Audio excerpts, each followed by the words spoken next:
Maharashtra diaries में आज हम बात करेंगे महाराष्ट्र के पुणे में पुणे पुलिस द्वारा बस्ट की गई एक ड्रग पार्टी की, जिसके अंदर पुलिस ने महाराष्ट्र के एक सीनियर नेता के दामाद को गिरफ्तार किया है।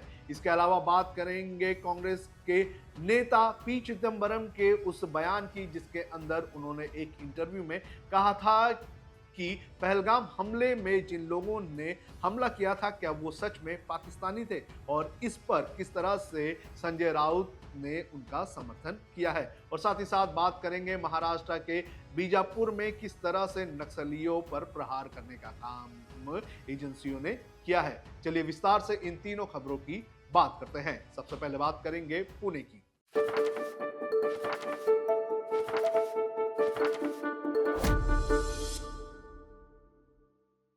महाराष्ट्र के पुणे शहर में रविवार को तड़के एक ड्रग पार्टी का मामला सामने आया। पुलिस ने छापेमारी के बाद 7 लोगों को गिरफ्तार किया है, जिसमें महाराष्ट्र के पूर्व मंत्री एकनाथ खड़से के दामाद भी शामिल हैं। इन सभी आरोपियों को पुणे की एक कोर्ट में पेश किया गया। कोर्ट ने 7 आरोपियों को 29 जुलाई तक पुलिस हिरासत में भेज दिया है। पुलिस ने कहा है कि महाराष्ट्र के पूर्व मंत्री एकनाथ खड़से की बेटी रोहिणी खड़से के पति प्रांजल खिलवलकर को भी पार्टी से गिरफ्तार किया गया है और पार्टी में नशीले पदार्थ, हुक्का और शराब भी जब्त की गई है। रविवार तड़के लगभग 3:30 बजे पुलिस की अपराध शाखा ने छापेमारी की और स्टूडियो अपार्टमेंट में एक ड्रग पार्टी का भांडाफोड़ किया था।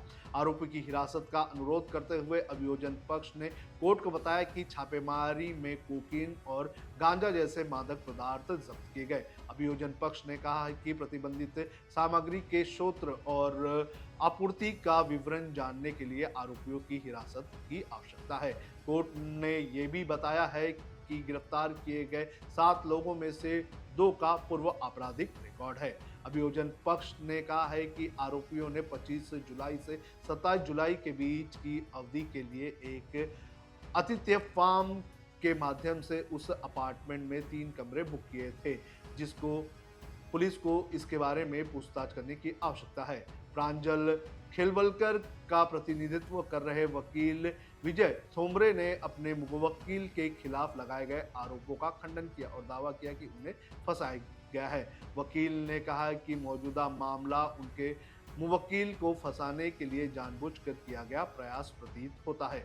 थोमरे ने कोर्ट को बताया कि खिलवलकर नशीले पदार्थों का सेवन नहीं करते और राजनीतिक दुर्भावना का शिकार हैं। दोनों पक्षों को सुनने के बाद न्यायाधीश ने सभी 7 आरोपियों को 29 जुलाई तक पुलिस हिरासत में भेज दिया। अब बात करते हैं पूर्व केंद्रीय मंत्री और कांग्रेस के नेता पी चिदम्बरम के पहलगाम को लेकर दिए गए बयान की। उन्होंने एक इंटरव्यू में कथित तौर पर हमलावरों के कश्मीरी होने का सवाल उठाया था और उनके इस बयान पर राजनीति भी बड़े तेजी से हो रही है। जहां एक तरफ सत्ताधारी पार्टी की तरफ से चिदम्बरम के सवाल पर सवाल उठाए जा रहे हैं, तो वहीं दूसरी तरफ शिवसेना यूबीटी के सांसद संजय राउत ने उनका समर्थन किया है। सुनिए क्या कहना है संजय राउत का। ऐसा है कि 16 घंटा लोकसभा में और राज्यसभा में 2 दिने चर्चा चली ऑपरेशन सिंदूर पर। सवाल ऐसा है भाई, जब पहलगाम अटैक हो गया, ऑपरेशन सिंदूर हो गया, तब हम स्पेशल सेशन 1 या 2 दिन की मांग कर रहे थे। इस विषय पर हम सबको बात करनी है, सरकार को अपनी बात रखनी पड़ेगी। तब हमको 1 दिन भी नहीं मिला और अब 2 दिन चर्चा कर रहे हैं। वो भी हमको हंगामा करना पड़ा, सरकार के खिलाफ आवाज़ उठाना पड़ा 2 दिन। और प्रधानमंत्री तो आने वाले नहीं है मेरे हिसाब से। प्रधानमंत्री आएंगे तो प्रेसिडेंट ट्रंप के बारे में जवाब देना पड़ेगा। बहुत कुछ बातें हैं। सबसे पहले बात ऐसी है, ये सबसे बड़ी सुरक्षा की चूक है पहलगाम अटैक। पूरे कश्मीर में जो कानून लगा है AFPSA, तो आर्म्स एक्ट के बारे में, अब केंद्र शासित प्रदेश है, पुलिस आपकी है, आर्मी आपकी है ना। फिर भी आतंकवादी अंदर घुस गए 400 किलोमीटर अंदर और अब तक मिले नहीं है। ये गृह मंत्रालय की सबसे बड़ी चूक है। तो गृह मंत्रालय को इस्तीफा देना चाहिए था गृह मंत्री को। ये तो कोर्ट मार्शल की केस है, कोर्ट मार्शल की केस है ये। पी चिदम्बरम का कहना है कि कोई प्रूफ नहीं है कि पाकिस्तान से टेररिस्ट आए हुए थे। हाँ, चिदम्बरम साहब ये ठीक बोलते होंगे। उसका मतलब तो यही बोल रहा हूँ ना कि गृह मंत्रालय और गृह मंत्री को इस्तीफा देना चाहिए, उनके ऊपर कोर्ट मार्शल होना चाहिए ये सबके ऊपर। ये कैसे हो गया? ये असाधारण घटना है ये। अब बात करते हैं बीजापुर की। बीजापुर जिले में सुरक्षा बलों को एक बड़ी सफलता हासिल हुई है। जिले के दक्षिण पश्चिम क्षेत्र में बागासूड़ा और गंगलूर थाना क्षेत्र के सरहदी जंगलों में शनिवार शाम को हुई मुठभेड़ में सुरक्षा बलों ने दक्षिण सब जोनल ब्यूरो के 4 माओवादियों को ढेर कर दिया है। इनमें 2 महिला नक्सली भी शामिल थी। मारे गए माओवादियों पर कुल 17 लाख रुपए का इनाम घोषित था। इस कार्रवाई की पुष्टि करते हुए बीजापुर के पुलिस अधीक्षक जितेंद्र यादव ने बताया कि माओवादी गतिविधियों की विश्वसनीय सूचना के आधार पर डीआरजी की टीम ने सर्च ऑपरेशन शुरू किया था। इस दौरान माओवादी कैडर से मुठभेड़ हुई, जो रुक रुक कर देर शाम तक जारी रही। पुलिस ने इस मुठभेड़ में प्लाटून नंबर 10 के हुंगा को ढेर किया। वो एसीएम से जुड़ी थी और उसके सिर पर 5 लाख रुपए का इनाम था। इसके बाद दूसरा नाम है लखे, ये भी एसीएम से जुड़ा हुआ था और प्लाटून नंबर 30 को देखता था। लखे पर 5 लाख का इनाम था।